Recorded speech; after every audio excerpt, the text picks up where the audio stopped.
Bismillah, alhamdulillah, salatu salam ala rasulillah. So natapos na natin yung harfu jar.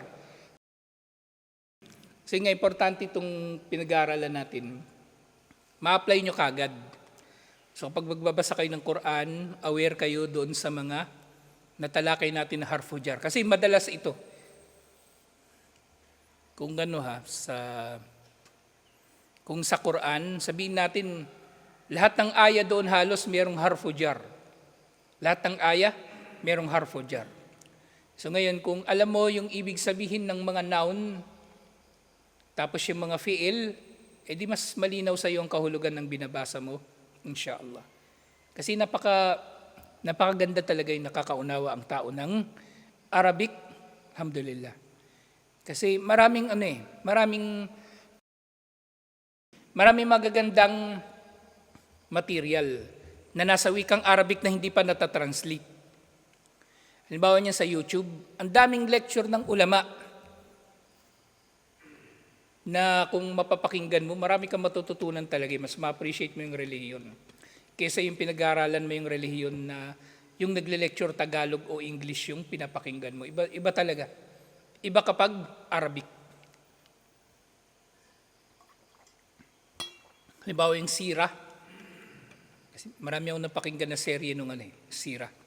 Kina Sheikh Nabil Al-Awadi, kina Sheikh Arafat Al-Muhammadi at iba pa. Iba talaga kapag sa Arabic mo pinakinggan ang mga aralin. So dito, parang itong mga as'ila, review ito nung mga nakalipas na pagtalakay. So sinabi ni Allah, Kul bala wa rabbi latub'athun.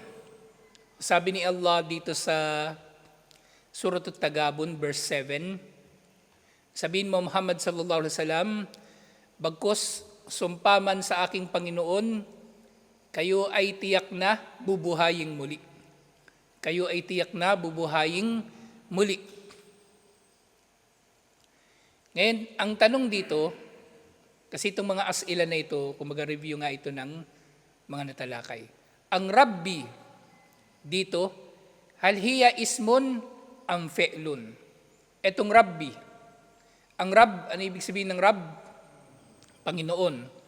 At actually ito rin yun na naroon sa Alhamdulillahi Rabbil Alamin. Rabb. Actually isa ito sa mga pangalan din ni Allah. Kaya nga mayroong pangalan ng tao, Abdur Rabb. So yung Rabb, kung ibig sabihin niya Panginoon, ito ba ay isim o fi'il? O ano siya? Noun ba siya o verb? Isim siya. Isim. Kasi pangalan siya ng bagay. O pagaman si Allah tinutukoy natin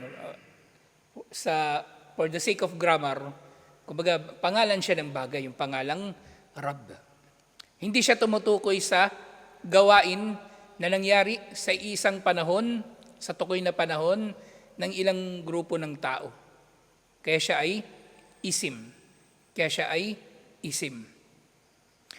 At syempre, isim ito dahil ito ay mayroong mga tanda. Wama hiya alamatul ismi fiha, anong mga palatandaan o anong palatandaan nito nga ay isim. Sa aya na ito, meron itong harful kasam. Yung wa dito, actually, yung wa dito, hindi ito at. Ibig sabihin ng wa at and. Pero yung wa dito, wa rabbi, sumpaman kay Allah. So, sumpa kay Allah, kayo ay tiyak na bubuhaying muli. So, yung wa dito ay kasam. Wa rabbi, sumpa kay Allah. O sumpaman kay Allah, tiyak na kayo ay bubuhaying muli. Tiyak na kayo ay bubuhaying muli. So ito ay isim. Ngayon, daanan na rin natin itong latub'athun. So dito ito binaliwanag ni Sheikh Al-Uthaymin, rahimahullah. Pero itong latub'athun, fi'il ito, fi'il. At ang la dito ay hindi ito harfu jar. Hindi ito harfu jar. Bakit? Kasi ang harfu jar, pwede lang siyang idugtong sa isim. Yung latub'athun na, hindi siya isim. Yung tub'athun, hindi siya isim. Fi'il ito.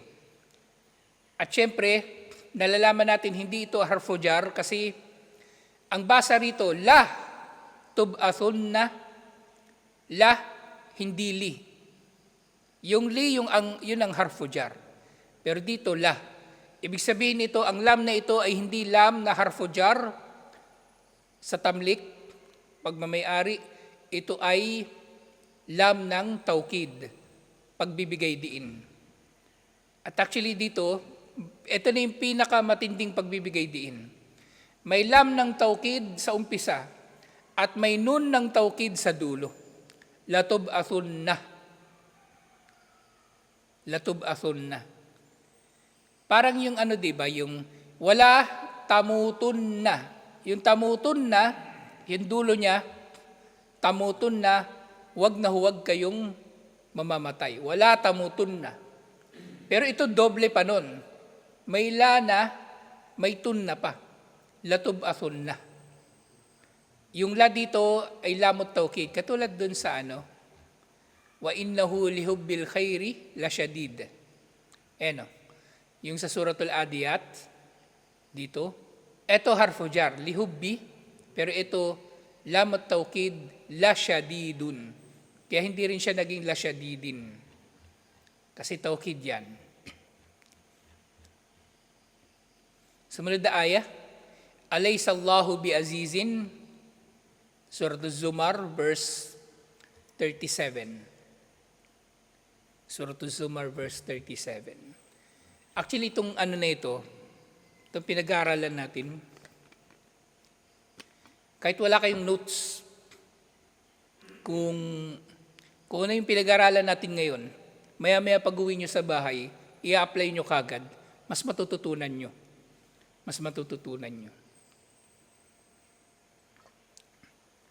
Sa totoo niyan, nag-aral ako doon sa Saudi, doon sa Jamiatul Imam. Hindi naman ako nag-notebook. Basta kung ano yung tinuro ng teacher, pag uwi ko, i-apply ko kagad.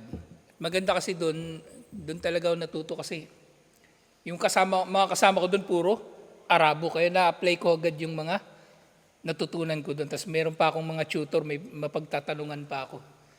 Kaya ganun yung gawin nyo. Hindi yan paramihan ng notebook. Tinan yung kambal, halimbawa, sample lang natin yung kambal. Ang daming notebook na ubos niyan, kakatake ng notes. Pero, pati libro. Pero titingnan ko sa kanila, hindi talaga sila natututo. Hindi sila natututo. Kasi hindi nila ina-apply yung kanilang natututunan. Tuwing dating ko rito, inaasahan ko magbabasa ng Quran. Kasi marunong magbasa ng Quran eh. Wala, tulala. Minsan cellphone pa yung hawak. So yung mga anumang pinag-aralan natin, inshallah, i-apply ninyo kagad. Magbasa, makinig ng mga lecture sa Arabic, lahat ng yan ay naroon, inshallah. Tapos syempre, nandun din yung challenge na meron kayong malalaman ng mga bagong bagay na hindi naituro, pero kayo dahil na-encounter ninyo sa pagbasa o pakikinig, kayo mismo, i-research nyo anong ibig sabihin nun. Gagana ang inyong critical thinking, inshallah. Actually, may mga bagay sa Arabic, hindi naman tinuro sa amin eh.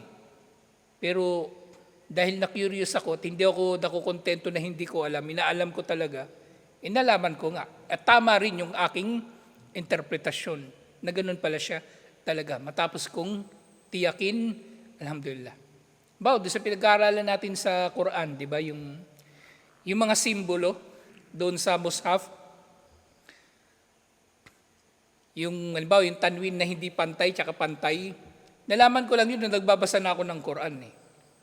Titingnan ko, pantay pala to, tapos itong isa hindi pantay. Ay, ito pala ibig sabihin nito, kaya ganito. Dapat i-apply palagi ang natutunan, inshallah. Ang kaalaman, gawin ninyong buhay. Gawin ninyong buhay ang inyong kaalaman, inshallah. Hindi lang ito bagay na pinag-aaralan sa kung saan man kayo nag-aaral. Gawin ninyong buong buhay, inshallah. Malaking bagay yung Bawal sa bahay lang kayo, walang ginagawa, nagpapatugtog kayong Quran, Tapos yung Quran, di ba Arabic? Tapos sinisikap niyong unawain. Sinisikap niyong unawain. Tapos narinig ninyo yung ayah, Inna lillahi wa inna ilayhi raji'un. O di maintindihan ninyong kahit papano konti. Kasi ano nyo, naisip nyo yung inna, tunay na kami. Lillahi ay para kay Allah. Wa inna uli, tunay na kami. Ilayhi, tungo sa Kanya. Raji'un, magbabalik. O di meron na kayong ilang salita na naroon sa phrase na yon na alam nyo yung kahulugan. Yung inna, maririnig nyo uli sa ibang ayah. Inna atainakal kauthar. At iba-iba pa. Yung inna na yun, yung di kahulugan. Tas lillahi. Ang daming ayah sa Quran, merong lillahi. Ang daming ayah sa Quran, merong ilayhi. Ang daming ayah sa Quran, marami ba? Merong ilan sa Quran na raji'un na ayah. O parang nag-iisa lang yata siya na ayah na raji'un sa Quran. So sa ganung paraan, kumbaga, lalawak ng lalawak ang inyong vocabulary kapag sinimulan nyo na palawakin ito, inshallah. Parang ano yan eh, parang panggatong, lumiyab na yung isa, madadami mamaya yung isa. Maya-maya meron ka ng malaking apoy, inshallah. So, huwag kayong panghihinaan ng loob yung sa umpisa matagal yung progress. Kasi matagal talaga yung progress eh. Kahit nga magtagal kayo mag-aral, matagal pa rin ang progress. Yan ang nangyayari doon sa mga nag-aaral tapos tumitigil. Halimbawa, nakatapos na mag-aaral ng Toril, nakakabisado ng Quran, tumigil. Nakatapos ng Baguio, tumigil. Nakatapos ng Madina, tumigil. Yung mga tao na yun, kumbaga, wala na, dumating na sila sa limit ng kanilang kaalaman. Ngayon, kung ihahambing sila doon sa mga tao na habang panahon nag-aral, wala silang sinabi doon, kahit ano pang diploma, meron sila. So tayo, yung kaalaman natin, nag-aaral tayo na para bang mabubuhay tayo habang panahon. Totoo naman, inshallah, sa kabilang buhay, sa araw ng paghuhukom o sa pagpasok sa paraiso, mabuhay tayo habang panahon at pakikinabangan natin ang resulta ng kaalaman na ito, inshallah. Alaysa Allahu bi aziz. Alaysa, tingnan muna natin yung translation nito ha. Ang ibig sabihin ng laysa, hindi. At yung dito, pananong ito. Katulad halimbawa dun sa alam tara, kayfa fa'ala rabbuka bi ashabil fil. Alam tara, hindi mo ba nakita? So dito, alaysa Allahu. Ano kaya ibig sabihin ng alaysa Allahu? Hindi ba't si Allah bi aziz? Hindi ba't si Allah ay makapangyarihan o nagtataglay ng kapangyarihan? O di yan, Ang daming aya sa Quran, may laysa. At yung aziz, ilang beses din niya nababanggit sa Quran. So ngayon dito sa review natin, mataqulu bi azizin. So yung salitang aziz dito, itong aziz na ito, ano kaya ito? Isim o fi'il? Isim. Wa ma fihi min alamatil isim. At ano ang palatandaan na ito ay isim? Meron itong tatlo. Harful khaft, aning harful khaft dito sa bi aziz? Yung B. At yung khaft dito, nagkaroon siya ng tanwin na in at yung tanwin mismo. Yung tanwin mismo, sa tatlong tanda. Ngayon, muli review sa min. Ano ibig sabihin ng min? Galing sa o mula sa. Min hurufil khaft. Ito raw ay kabilang sa mga huruful khaft. Wa ma ma'naha, ang kahulugan ng min, ya'ti lil ibtidai. Ang kahulugan ng min, yung ibtida, pinanggalingan. At kabaliktaran ng min ang ilah. Ang ilah, harfu jarrin, at pareho nga lang yung harfu khaft at harfu jar. Ngayon anong pinagkaiba ng ilah? Magkabaligtad sila ng min. Kung ang min ay ibtida, pinagmulan, ang ila ay muntaha o intiha, pupuntahan. Min, pinanggalingan, ila, pupuntahan. Halimbawa, kadimtu ilal madinati. So, practicein natin to. Kadima, ibig sabihin ng kadima, dumating siya. At yung to na ito ay damir, pronoun. Yung katumbas ng ako, siya. Pero itong to na ito, ang tawag dito ay damirun muttasil. Paulit-ulit natin itong babanggitin para makabisado ninyo at ma-apply ninyo. Nga sa Islam, hindi nyo kailangan magkabisado na magkabisado. Mahalaga na unawaan ninyo. Kabisado nyo nga yung mga damir, pero hindi nyo naman naiintindihan saan siya ilalapat. Walang saysay. Okay, yung to dito, ang tinutukoy dito ay o ako. Okay, so kung kadima, dumating siya. Kadimtu, sinong dumating dito? Ako, dumating ako. Kadimtu ilal madinati, dumating ako sa Madina. O pumunta, pwede rin. Pumunta ako sa Madina. Ilal Madina. So hindi sinabi kadimtu minal Madina, pero actually pwede rin. Kung sinabi dito, kadimtu minal Madina, anong ibig sabihin? Dumating ako mula sa Madina. Galing siya ng Madina. Pero dito, pumunta siya ng Madina. Okay, rubba. Litaklili o takfir. Sing rubba, pwede palang translation nito, humigit kumulang, more or less. So, maari ang tinutukoy niya, mas konti sa bilang ng mga tao na ito o mas marami pa. Bihasabi siyak, depende sa syntax o sa konteksto ng sentence. So, halimbawa, rubba rijalin yamutuna minal bardi. Ano ibig sabihin ng rijal? Kalalakihan. Rajul, lalaki isa. Pero rijal, plural. 3 pataas. Kasi pag dalawa, rajulan.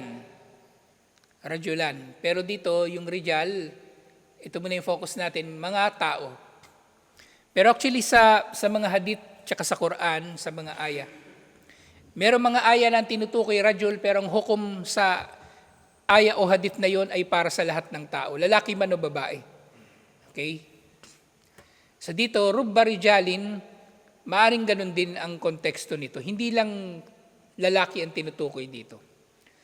Rubba rijalin, may ilang mga tao, o gawin man natin literal, may ilang kalalakihan, o humigit kumulang ganitong bilang ng mga kalalakihan, yamutun. Yamutun, ibig sabihin ng yamutun, galing ito sa root word niya na mata. Mata, namatay siya. Yamutu, namamatay siya. Yung mata, past tense. Yung yamutu, present tense. Isang namatay o isang namamatay. Pero ito yamutun. Ibig sabihin ito plural, 3 pataas. So mga 3 pataas na kalalakihan o tao ang namamatay. Ang namamatay. At nandito na naman yung min. Ibig sabihin ng min, ito yung dahilan ng kanilang kamatayan. At ang dahilan ng kanilang kamatayan, al-bard. Yung bard ay lamig. So, anong ibig sabihin ito? Rubba rijalin yamutuna minal bard. May ilang mga tao ang namamatay dahil sa lamig. Dahil sa lamig. Sa rubba, yun ay harfujar. At dito, yung rijalin, ismun, isim. Wama fiha min alamatil ismi, at anong mga palatandaan na ang rijal ay isim? Una yung tanwin, rijalin. So meron itong tanwin. Pangalawa, al-khafdu.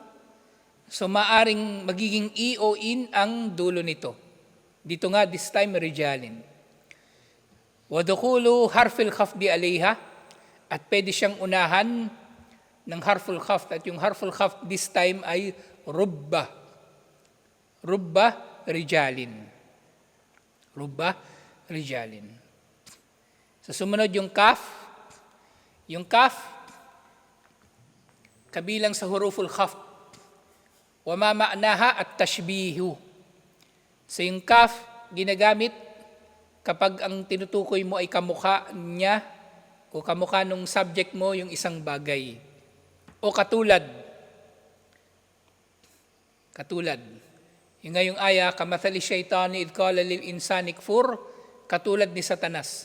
Kapag sinabi niya sa tao, huwag kang manampalataya kay Allah. Sabi dito, adkhilha ala kalimatin. So ipasok daw, gamitin daw ang kaf sa isang salita. So ito yung salita na ginamit dito. Ra'aytu rajulan kal asadi. Okay, so dito muna ito sa ra'aytu. Ra'aytu, di ba kanina alam tara, yung suratul fil, alam tara. Alam tara, ang tara dito, present tense. Hindi mo ba nakita? Pero kapag past tense, ra'ayta. Nakita mo ba? Kumbaga, hal ra'ayta, nakita mo ba? Pero itong ra'aytu, andito na naman yung to. So ang verb, kapag ang dulo niya ang to, ang tinutukoy dito, yung nagsasalita. Siya yung mismong gumagawa ng verb na yon. Kadimtu, dumating ako. So yung ra'aytu, kung ibig sabihin ng nakita niya, ano kaya ibig sabihin ng ra'aytu? Nakita ko. Ra'aytu rajulan, nakita ko ng lalaki, kal asadi. Aning asad? Leon. Kapag sinabing kal asad, katulad ng leon. Nakakita ko ng lalaki na parang leon. Ra'aytu rajulan kal asadi. Nakita ko ng lalaki na parang leon. Parang leon. Ngayon yung al-asad, isim. Wa ma fihi min alamatil isim, ano ang mga tanda ng isim sa salitang asad? Dukhulu harful khafdi alayhi. Dukhulu harfil khafdi alayhi. Meron itong harful khafd. Yung kal-asadi, ano yung harful khafd o harful jar dito? Yung ka.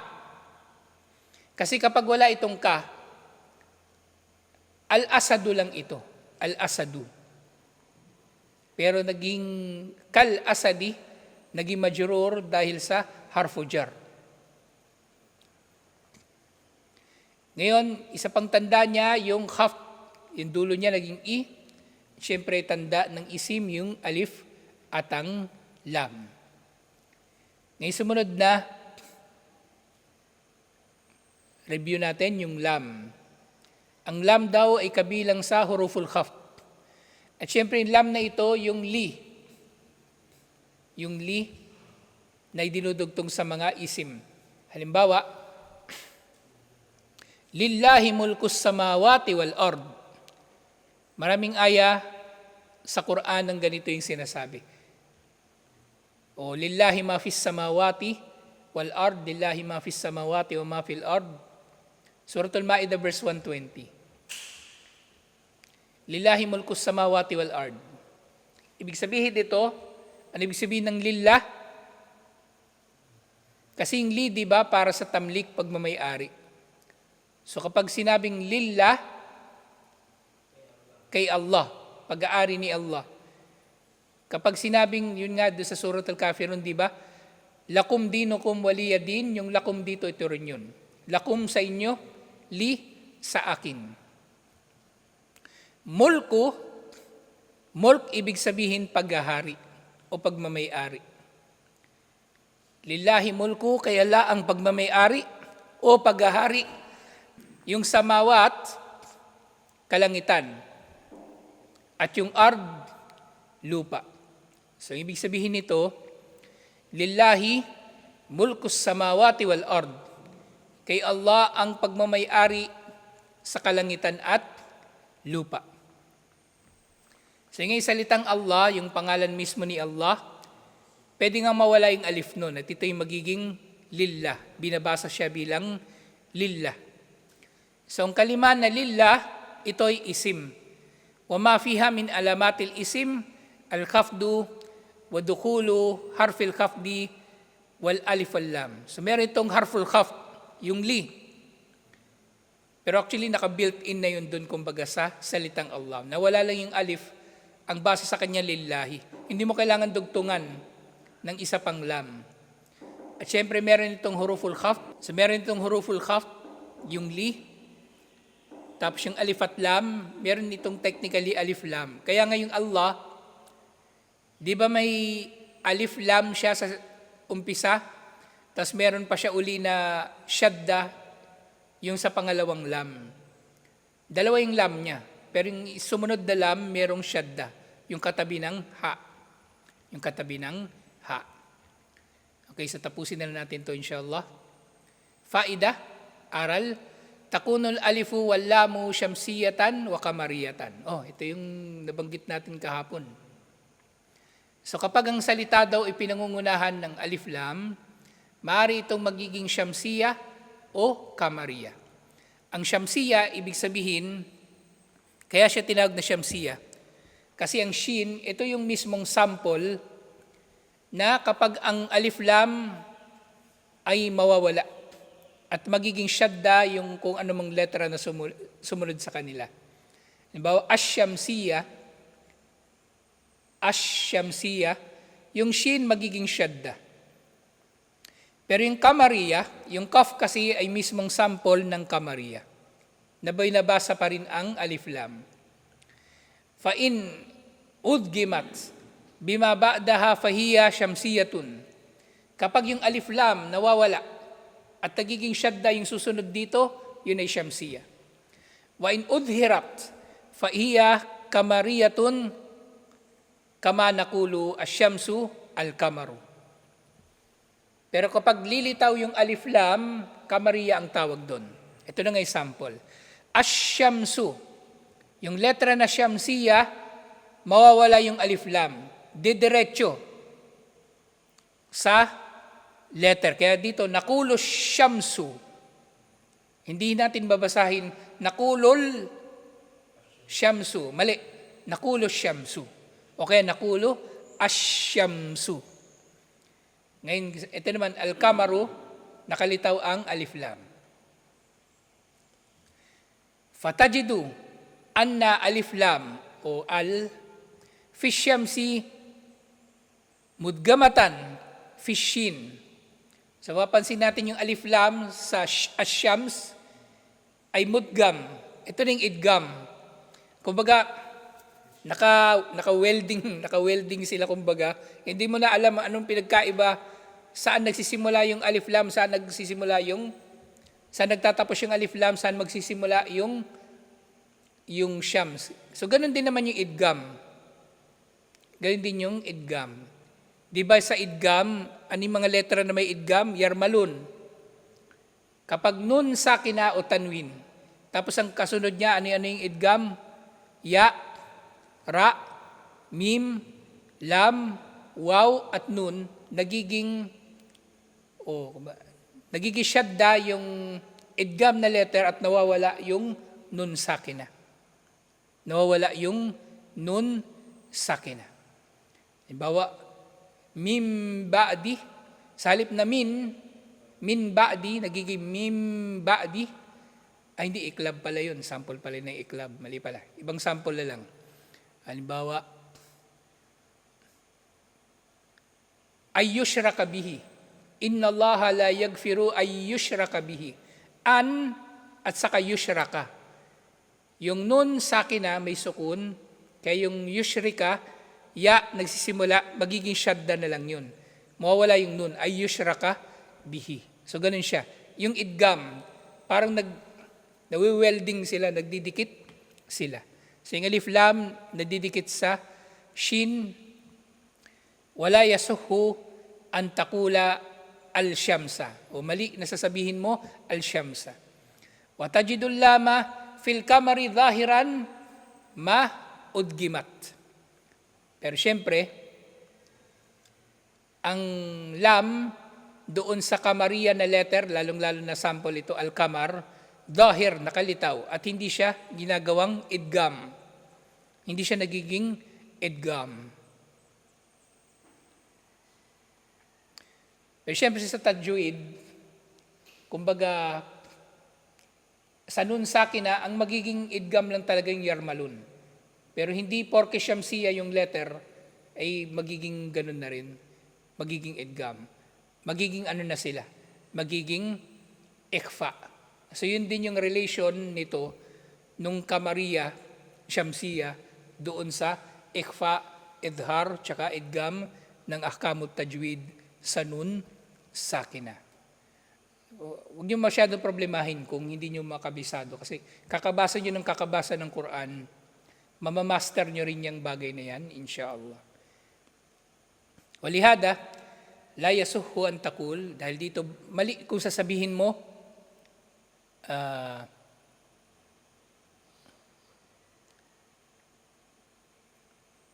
dapat may syadda ito. Yung akkabara, na para bang mawawala yung lam, fa in udgimat fima ba'daha fa hiya syamsiyah. Kasi nga kung magiging mudgam yung lam, ito ay syamsiyah. Pero ngayong kamariya siya. Lilitaw yung alif lam. Wa in hudhirat fa hiya kamariya. Kapag nakalitaw yung alif lam, ito ay kamariya. Summiyat syamsiyatan lianna aslaha min asy-syamsi ya'ni al-asla alladhi ja'aluhu aslan fi hada asy-syamsu. Si tinawag siyang syamsiya kasi original niya na sample yung salitang syams. Wa kamariyatan lian al-asla alladhi ja'aluhu fi hada al-qamar, dahil yung original na sample ng kamariya yung salita mismo na al-qamar. Siyempre pinili nila itong dalawa na ito kasi magka-opposite. Magka-opposite sila. Yung syams at yung kamar. Syams lumilitaw sa araw, sa umaga. Syams lumilitaw yung kamar. Yung kamar naman ay lumilitaw sa gabi, alhamdulillah. So susunod, bukas talakayin na natin, ito na. Mga fiil, mga verb naman. Kasi tatlo nga yung bumubuo sa sentence. Isim, noun, fiil, verb, at saka yung harfu jar. So lahat naman ito madadaanan natin. Kahit dun sa yung araw-araw natin after Fajr na Quran, madadaanan natin ito ng madadaanan. Inshallah. Kasi ganito talaga natututo yung mga tao. Kapag ina-apply ang kanilang natutunan, inshallah.